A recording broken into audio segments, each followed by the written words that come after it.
Hello student, Dipan এডুকেশনে তোমাদের সবাইকে স্বাগত। আজকে ক্লাস 6-এর বঙ্গ আমার জননী আমার এই কবিতার কবি পরিচিতি ও সারসংক্ষেপ নিয়ে তোমাদের সামনে আমি চলে এসেছি। তোমরা দেখে নাও কবি পরিচিতি ও সারসংক্ষেপ।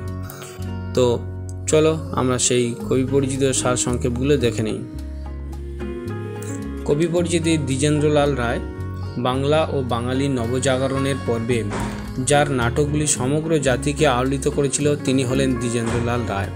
তাঁর জন্ম হয় 1863 খ্রিস্টাব্দে। তাঁর পিতার নাম কার্তিকেয় চন্দ্র রায়। তিনি একাধারে ছিলেন কবি ও নাট্যকার। রবীন্দ্র সমসাময়িক কবির কাব্যের মূল বিষয় ছিল স্বদেশপ্রেম। বহু ঐতিহাসিক নাটক রচনা করে বাঙালিকে স্মরণ করিয়েছেন নিজস্ব ঐতিহ্য এবং ইতিহাস। নেক্সট পার্ট দেখব। তার রচিত নাটকগুলি হলো প্রতাপ সিং, দুর্গাদাস, মেবার পতন, নূরজাহান, চন্দ্রগুপ্ত, শাহজাহান, সীতা ইত্যাদি। তাঁর কাব্যগ্রন্থগুলি হলো আর্যগাথা, মন্ত্র, আষাঢ়, ত্রিবেণী প্রভৃতি। তাঁর রচিত বিখ্যাত স্বদেশপ্রেমের গান হলো ধনধান্য পুষ্প ভরা, যেদিন সুনীল জলদি হইতে ইত্যাদি। 1913 খ্রিস্টাব্দে মহান কবি ও নাট্যকারের মৃত্যু হয়। এরপর আমরা দেখে নেব বঙ্গ আমার জননী আমার কবিতার সারসংক্ষেপ। কবি দ্বিজেন্দ্রলাল ছিলেন একজন দেশপ্রেমিক কবি। তিনি একটি বিখ্যাত স্বদেশপ্রেমের কবিতা হলো বঙ্গ আমার জননী আমার। এই কবিতার মধ্য দিয়ে কবি দেশবাসীর মনে স্বদেশপ্রেম জাগিয়ে তুলতে চেয়েছেন। কবি প্রথমে গভীর আবেগের সঙ্গে বঙ্গমাতার প্রতি শ্রদ্ধা জানিয়েছেন। বঙ্গমাতার ব্যথা কবিকে আকুল করেছে।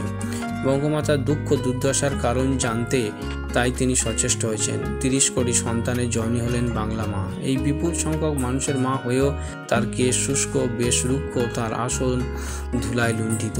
এই বিষয়টি কবির মনে প্রশ্ন জাগায়। এই বঙ্গমাতার কৃতি ও বীর সন্তানরাই একদিন তাকে গৌরবের আসনে প্রতিষ্ঠিত করেছিল। এই বঙ্গমাতার সন্তানরাই ভগবান বুদ্ধের চরণে আজও ভক্তিতে মাথা নত করে। জগৎ বিখ্যাত ভারত সম্রাট অশোকও বুদ্ধের কল্যাণময় বাণী ও উপদেশ গান্ধার দেশ থেকে শুরু করে সাগর যেখানে শেষ অর্থাৎ শ্রীলঙ্কা ও পূর্ব এশিয়ার বিভিন্ন দেশে প্রচার করেছিলেন। একসময় এই দেশেরই সন্তান বিজয় সিং তার সেনাবাহিনী নিয়ে লঙ্কা জয় করেছিলেন। তার নামেই ওই দেশেরই নাম হয় সিংহল। এই বাংলা মায়ের সন্তানরাই একদিন তিব্বত, চীন, জাপানে উপনিবেশ গড়ে তুলেছিলেন।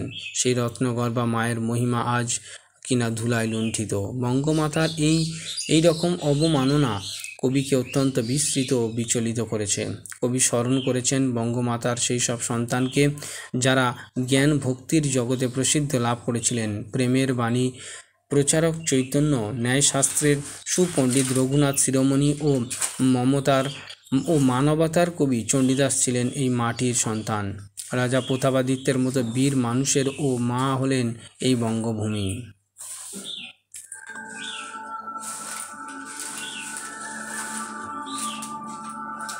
নেক্সট আমরা দেখব পরেরটা।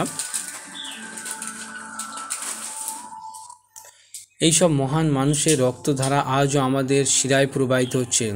তাই সেই সুমহান ঐতিহ্যের উত্তরাধিকারী হয়ে আমরাও ধন্য। কবির দৃঢ় বিশ্বাস শীঘ্রই দুর্দিনের অবসান হবে। বাংলাদেশে আবার আলো ঝলমল দিনের সূচনা হবে। বাংলা মায়ের যন্ত্রণা দূর করতে এদেশের মানুষ আবার বীর বিক্রমে জেগে উঠবে। তারা প্রকৃত মানুষের মতোই বঙ্গমাতার পরাধীনতার দূর করতে সচেষ্ট হবে। ফলে বাংলা আবার বিশ্বের দরবারে একদিন মাথা তুলে দাঁড়াবে। সবশেষে কবি আরও একবার জানিয়েছেন 30 কোটি সন্তানের মিলিতভাবে আমাদের দেশ উচ্চারণের মধ্য দিয়ে বঙ্গমাতার সব দুঃখ, দৈন্য, লজ্জা ও কষ্ট দূর হয়ে যাবে। আবার বাংলা গৌরব জেগে উঠবে। ধন্যবাদ এবং ওয়েটিং ফর নেক্সট ভিডিও। এর পরের পার্টে আমি এর হাতে কলমে দেখাবো।